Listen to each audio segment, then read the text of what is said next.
o Grupo Espírita Amadeu Ferretti apresenta o estudo sobre o Evangelho segundo o Espiritismo.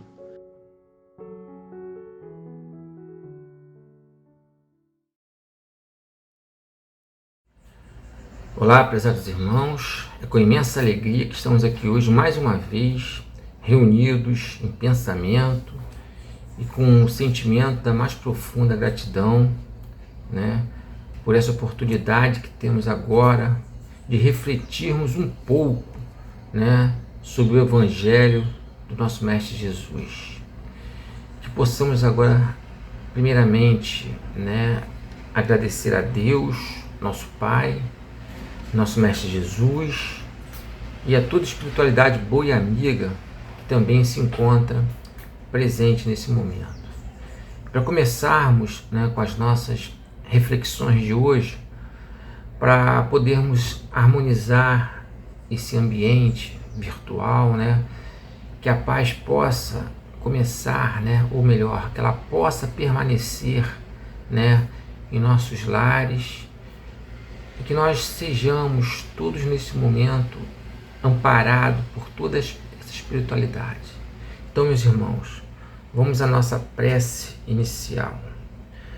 Vamos dizer assim: Mestre Jesus, aqui estamos mais uma vez reunidos em Teu nome, com o propósito de aprender um pouco mais sobre os Seus ensinamentos.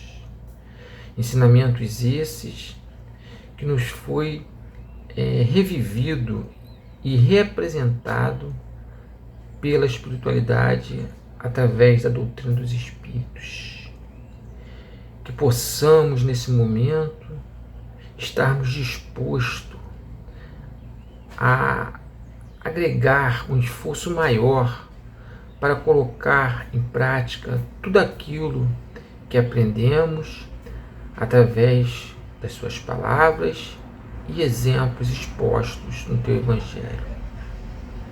Lembramos, Mestre Jesus, que por mais difícil que possa ser seguirmos esses caminhos, sabemos que temos que dar o primeiro passo sempre no sentido do bem. E por mais dolorosa que possa parecer essa caminhada, que tenhamos força para prosseguir. Por isso, Mestre Jesus, te pedimos ajuda, que a espiritualidade possa nos intuir, que o Senhor possa nos amparar nesta caminhada.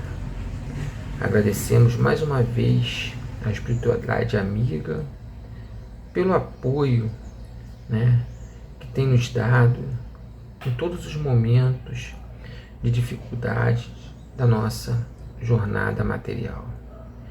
E que a paz se faça presente nesse momento.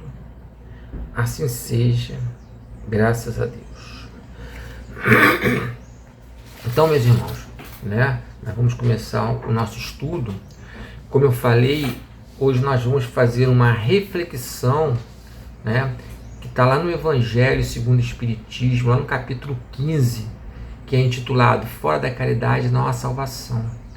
Nós vamos trabalhar essas reflexões hoje, mais especificamente em cima dos itens 6 e 7, que diz, que nos fala sobre a necessidade da caridade segundo Paulo, São Paulo ou Paulo de Tarso.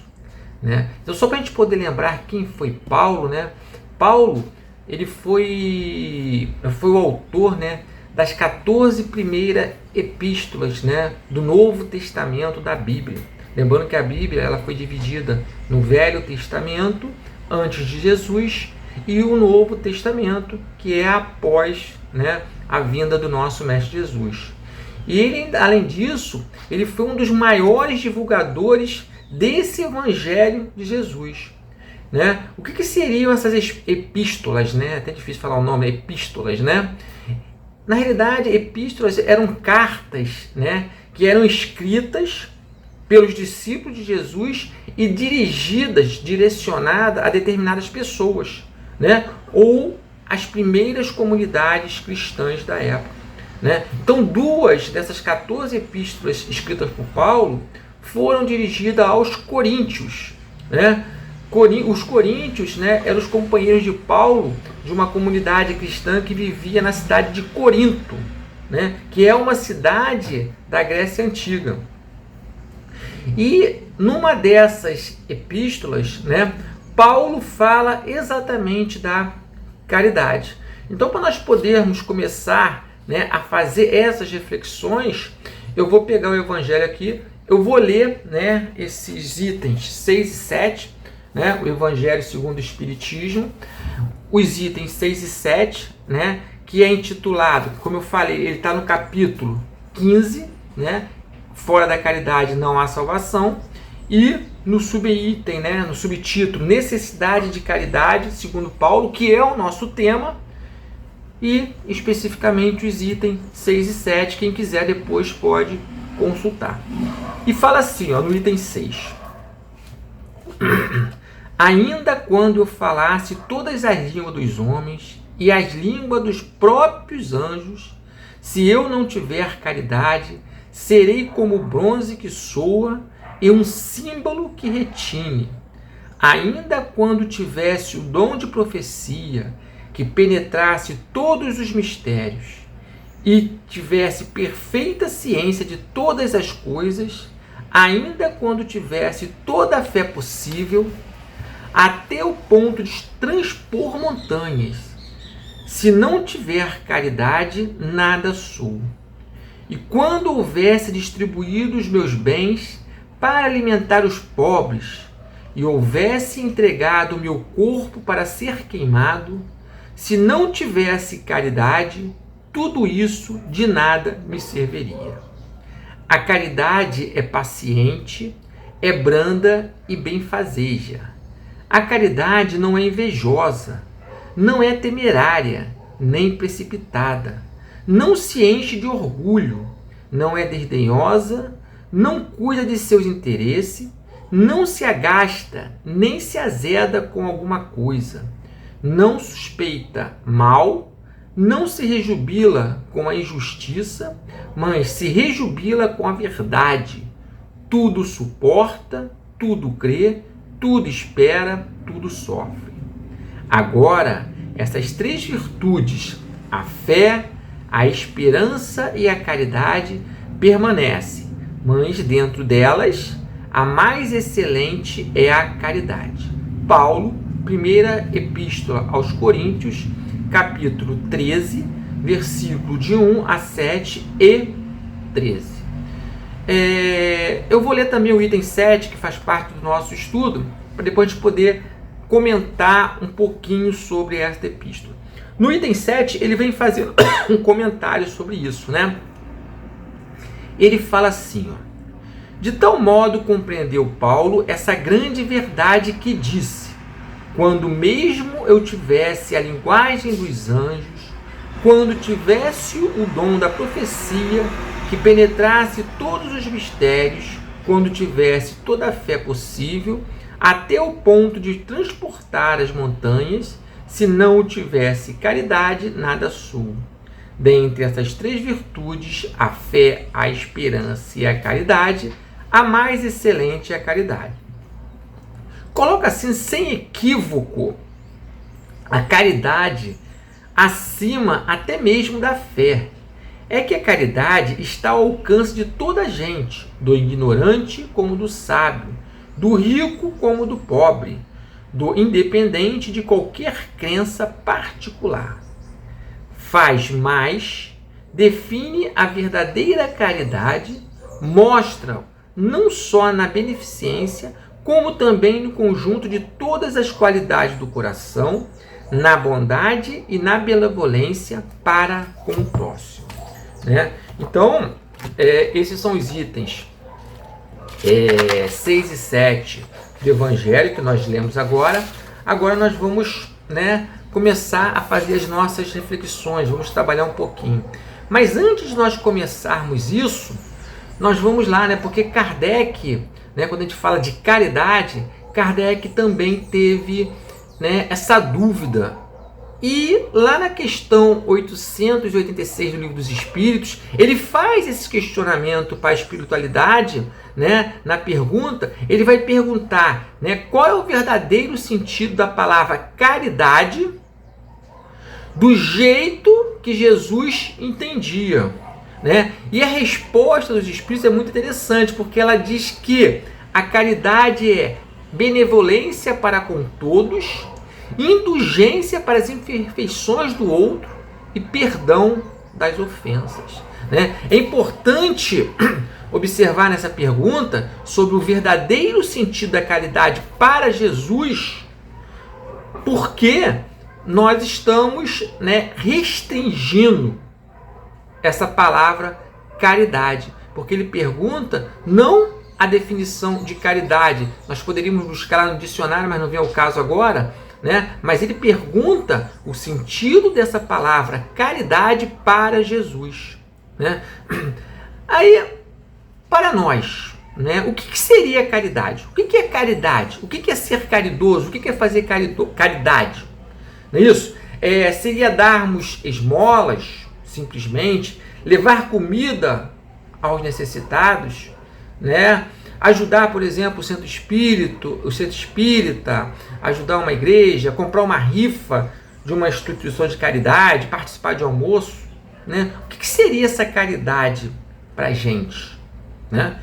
Nós já vimos o que é a caridade, né? Segundo Paulo de Tarso entende. Kardec nos trouxe para a gente a caridade entendida por Jesus. E agora para a gente, o que seria caridade?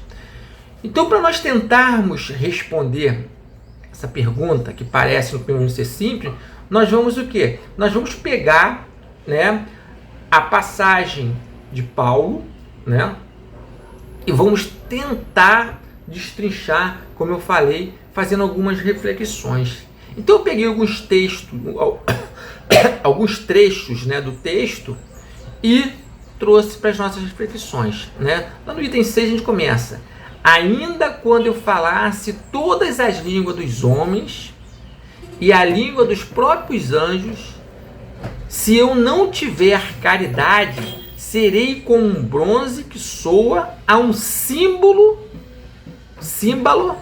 que retine, né? Está escrito lá aqui no primeiro passo que eu marquei aqui no livrinho, então. Então, é importante o quê? Esse trecho, né, é um alerta, né, a todos nós, de uma maneira geral, que somos palestrantes, somos missionários, né? Nós que falamos o quê? Desses ensinos divinos, né? Nós vamos falar, né, de coisas boas. E ele diz que nada adianta nós termos belas palavras, termos belo discurso, né? E na hora de agirmos, nós sermos o quê? Pobres, né? Nós praticarmos pouco ou não praticar nada do que nós falamos. Então, falar a língua dos homens e dos anjos significa o quê? Significa ter o dom da palavra para falar o quê? Tanto das coisas terrenas do mundo material, quanto das coisas divinas do mundo espiritual, que são os ensinamentos do nosso Mestre Jesus, né? E ele chama a atenção que nada adianta somente o quê? As nossas palavras belas, bonitas, se elas não forem usadas o quê? Para ajudar o próximo. Então, nós temos que fazer o quê? Ajudar o próximo. Nós temos que pegar o nosso discurso bonito, belo, e colocá-lo em prática, né? Então, quem fala da ciência e dos valores divinos, mas não pratica a caridade, como ele fala ali, é como um sino, né? Que faz barulho, mas não ajuda ninguém, a não ser o quê? A si próprio, a se mostrar, chamar a atenção para si. Não é isso que o sino faz quando ele soa? Então, né, quando ele fala lá, símbolo, né, ele está se referindo o quê? A um sino. Então, né, é importante nós lembrarmos sempre que a atuação, né, nós, por exemplo, dentro da doutrina dos espíritos e no evangelho, ela requer o quê? Ela requer obras e não apenas palavras. Nós temos que agir, né? E para nós agirmos, é importante nós pensarmos em que, quando nós começamos a agir, nós temos que pensar na nossa reforma íntima, né? Uma palavrinha, né? Ou melhor, duas palavrinhas muito ditas dentro da doutrina espírita. A reforma íntima. O que é essa reforma íntima? A reforma íntima é aquela luta constante que nós travamos contra as nossas imperfeições, que nós sabemos que nós ainda somos espíritos imperfeitos. E essa luta constante, ela deve fazer parte da vida, né, de todos nós que nos dedicamos o quê? A divulgar a mensagem do Cristo, né? Então, como diz, né, também no Evangelho, conheceremos, né, nós vamos conhecer a árvore em função do quê? Se ela é boa ou ruim, em função dos frutos que ela vai dar, né? Foi Jesus quem falou isso, né? Em função do fruto que nós vamos conhecer a árvore, né? A semeadura, ela é livre, mas a colheita, ela é obrigatória. Nós discutamos muito essas frasezinhas dentro da doutrina dos espíritos, né? Então, caso contrário, se nós não tomarmos esse cuidado com o que nós falamos e com o que nós fazemos, essa palavra que nós trazemos, ela vai ser como se fosse, como eu falei, aquele sino, né, que só faz barulho e chama atenção, mas não vai conseguir o quê? Modificar os corações de ninguém, né? E a inteligência a que ela é direcionada. Por quê? Nós temos que unir o que nós falamos com o que nós fazemos. Porque, né, nós só conseguimos passar alguma coisa através de exemplos, de ação, e não simplesmente falando. Continuando o texto, ele fala assim, deixa eu pegar aqui, parei que está marcado. Ainda quando tivesse o dom da profecia, que penetrasse todos os mistérios e tivesse perfeita ciência de todas as coisas, ainda quando tivesse toda a fé possível, até o ponto de transportar montanhas, se não tiver caridade, nada sou. Fecha aspas, né? Mais um pedacinho, né? Ter conhecimento espiritual, né? Conhecer os ensinamentos de Jesus, conhecer o Evangelho, não vai fazer do homem necessariamente um indivíduo caridoso, porque ele tem que conhecer e ele tem que colocar em prática. E Jesus mesmo, né, ele se diz agradecido a Deus em determinado momento da sua existência aqui no planeta, por haver escondido o quê? Esses mistérios divinos dos sábios e revelado o quê? Aos mais simples, né? Jesus, ele pregava para aquela população que mais simples, mais humilde. Então, é interessante também, né, nós falarmos o quê? Da mediunidade, né? E do entendimento das leis do universo. Quais são as leis do universo? As leis do universo são chamadas leis divinas ou leis naturais. Nós não podemos esquecer que essas leis divinas e naturais, como está lá na terceira parte do Livro dos Espíritos, ela fala das leis físicas e das leis moral. Essas leis, elas vão educar a matéria e vão educar o espírito. Então, dão, né, a si mesmo o quê? Uma maior responsabilidade frente ao quê? A nossa vivência. E de posse disso, desse conhecimento dessas leis, é que nós vamos tentar o quê? Mudar a nossa conduta e buscar cada vez mais sermos o quê? Humildes. Né? Por que ser humilde?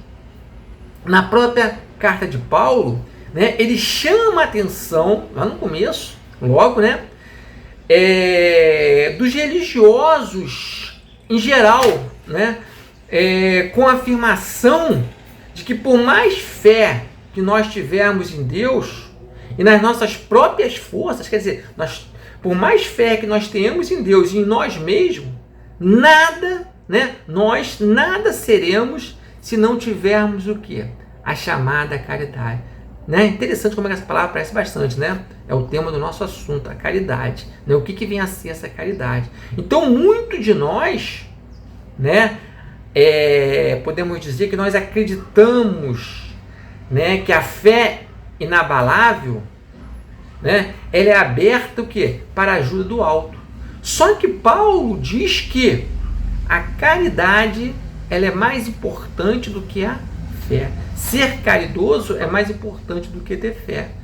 Porém, se nós não nos ajudarmos praticando aquilo em que cremos, através do quê? Quando eu falo praticar, é através de exemplos, exemplificar. Né? Qual é a vantagem de nós termos fé? Não é isso? O Livro dos Espíritos fala em benevolência, indulgência e perdão. Então, se nós não praticarmos isso aí, através, ou melhor, exemplificarmos, praticarmos e exemplificarmos, qual é a vantagem de ter fé? Né? E automaticamente nós não teremos o quê? Caridade. Né? Pegar mais um pedacinho. Abre aspas. E quando houvesse distribuído os meus bens para alimentar os pobres, e houvesse entregado meu corpo para ser queimado, se não tivesse caridade, tudo isso de nada me serviria.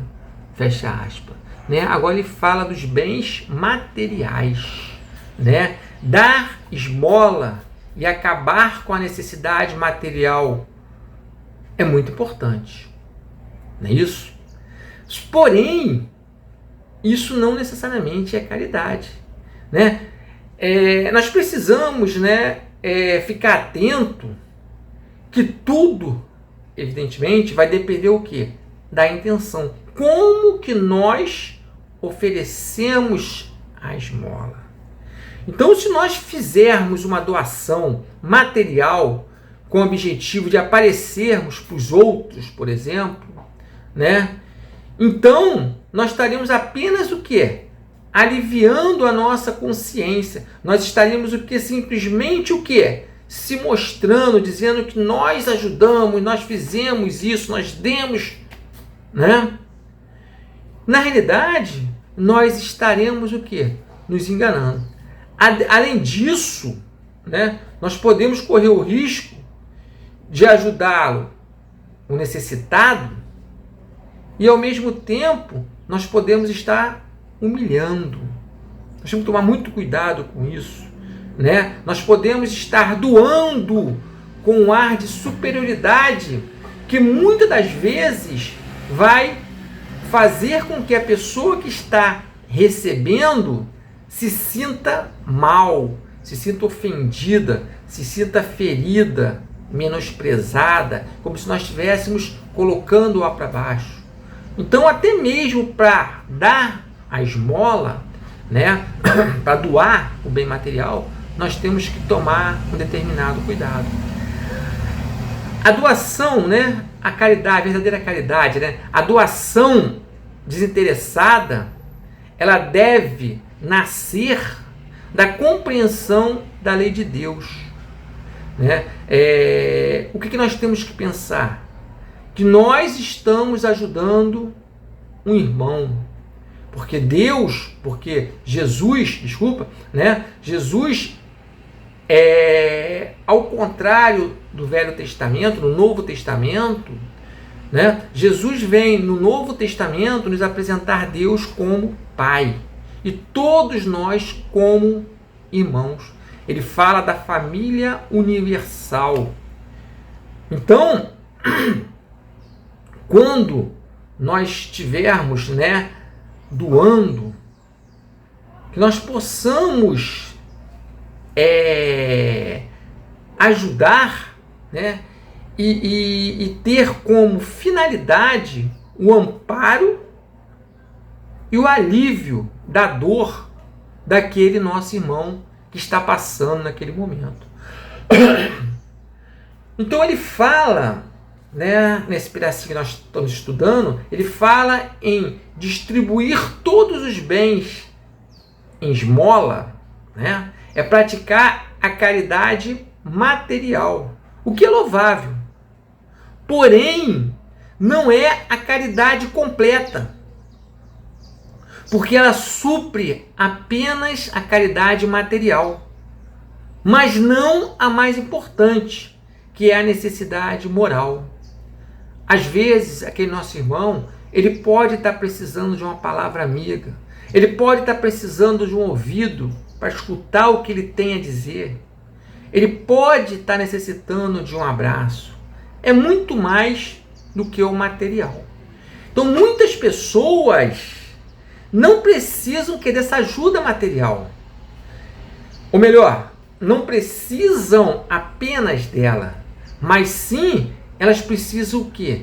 Do alimento espiritual, né? Elas precisam de uma palavra de amor, consolo, esperança, né? E ainda nesse trecho, Paulo instrui que nada adianta o quê? Nos autoflagelarmos, não é isso? Com o intuito de mostrarmos que somos crentes em Deus, né? Que as pessoas às vezes, antigamente tinha aquele negócio da chicotada, né? Fazer penitência, ficar, né, em jejum. Nós não precisamos nos autoflagelar. Paulo chama a atenção para isso. E ele diz que mais importante do que castigar o corpo com privações privações certas de alimento, né, de sofrimento, se martirizando, né, violando o corpo, o mais importante que isso é nós tentarmos sufocar o quê? As nossas más tendências. Aí nós vamos lá no comecinho do nosso comentário, né, quando nós falamos da reforma íntima. Como é que nós vamos sufocar as más tendências? Primeiramente, nós temos que fazer a reforma íntima, que nada mais é do que nós nos conhecermos, sabermos quais são as nossas fraquezas e conseguir o quê?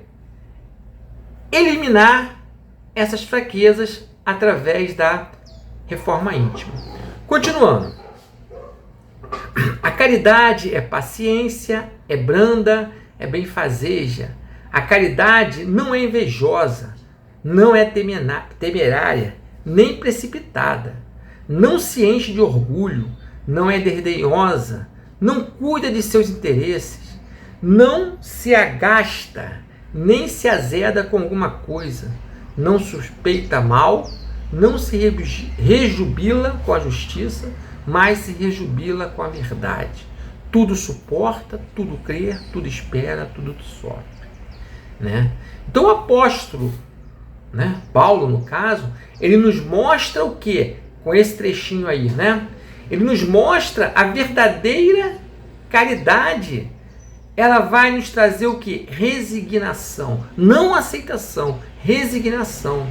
O que é essa resignação? A resignação é o entendimento das dificuldades da vida que nós temos que passar e que essas dificuldades são obstáculos que nós temos que transpor, vencer.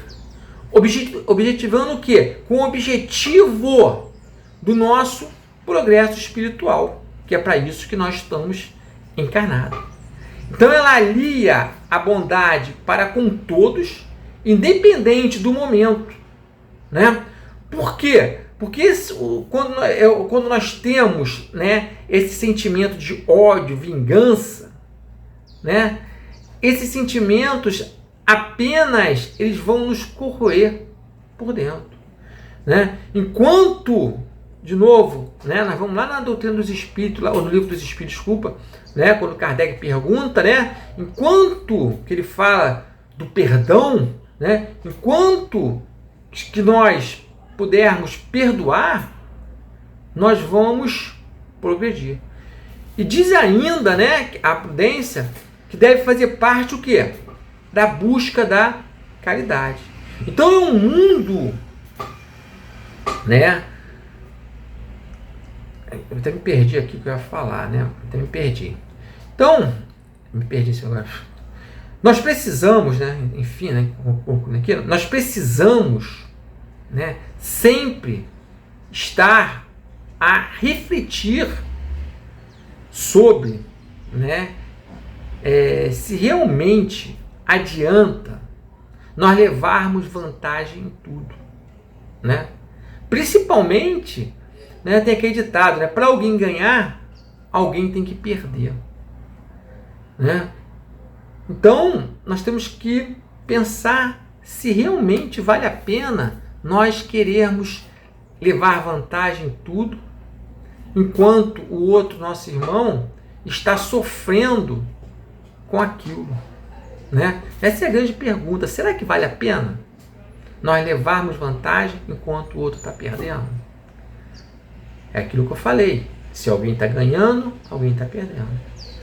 Então, com certeza, nós vamos chegar à conclusão, né, que essa dor, né, essa perda do próximo, ela será refletida em quê? Em desespero, em rancor, em violência, que mais cedo ou mais tarde acabará se voltando contra quem? Contra nós mesmos, contra nossos filhos, contra os nossos amigos, né? A gente não sabe das inúmeros casos de obsessão, né? Espíritos que perseguem outros por séculos e mais séculos. Por quê? Porque em determinado momento, aquele nosso irmão, né, ele se sentiu ofendido por um outro irmão e ele quer a revanche, né? Então, assim, nós devemos lembrar o quê? Que a justiça, ela irá se fazer presente sempre, né? Nos libertando o quê? Das mentiras, das intrigas. E a verdade, ela tem que prevalecer. E só ela, a verdade, é que pode nos libertar da ignorância, né? Como disse Jesus. Então, meus amigos, tudo tem a sua hora.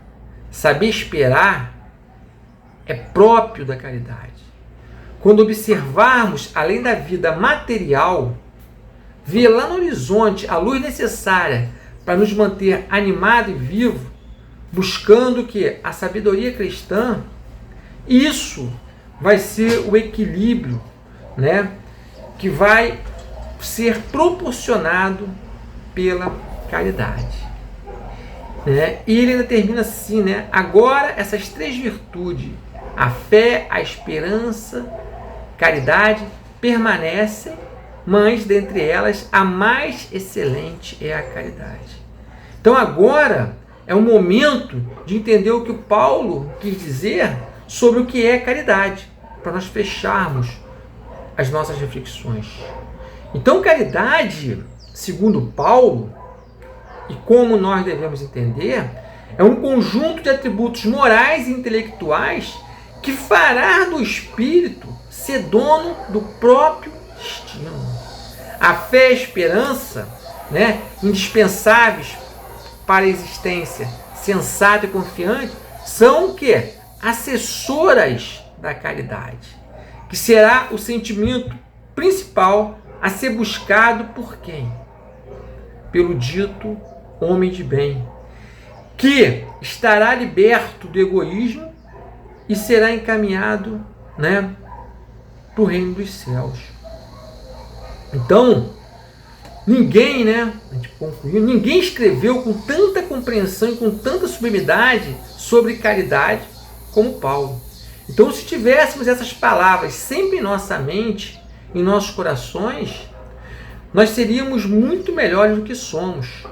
pois nós estaríamos constantemente estimulados ao exercício da caridade. Ele vai nos mostrar o seu sentido global e verdadeiro de possuir, de ser e de tê-la em si, em seu íntimo, né? Sem ela, todas as conquistas espirituais e materiais se representam que efeitos, né, de trabalho e esforço para o progresso, né? Então, basicamente, é isso que ele vai falar. Então, Paulo, né, ele coloca assim, sem erro, né, que a caridade, ele coloca, né, a caridade acima da própria fé. Por que isso? Acredito eu, né? Porque a caridade está ao alcance de todos, né? Como nós vimos, a caridade pode ser o simples fato de nós estarmos dispostos a escutar, né? Então, ela está ao alcance de todos, do ignorante, do sábio, do rico, do pobre, independente o quê? Da sua crença. E faz mais, ele vai definir a verdadeira caridade e nos mostrar não somente o quê? Na beneficência, mas no conjunto de todas as qualidades do coração, na bondade e na benevolência para com o próximo, né? É isso que Paulo nos traz. Então, meus irmãos, era basicamente isso que eu queria falar, né, sobre o nosso tema de hoje.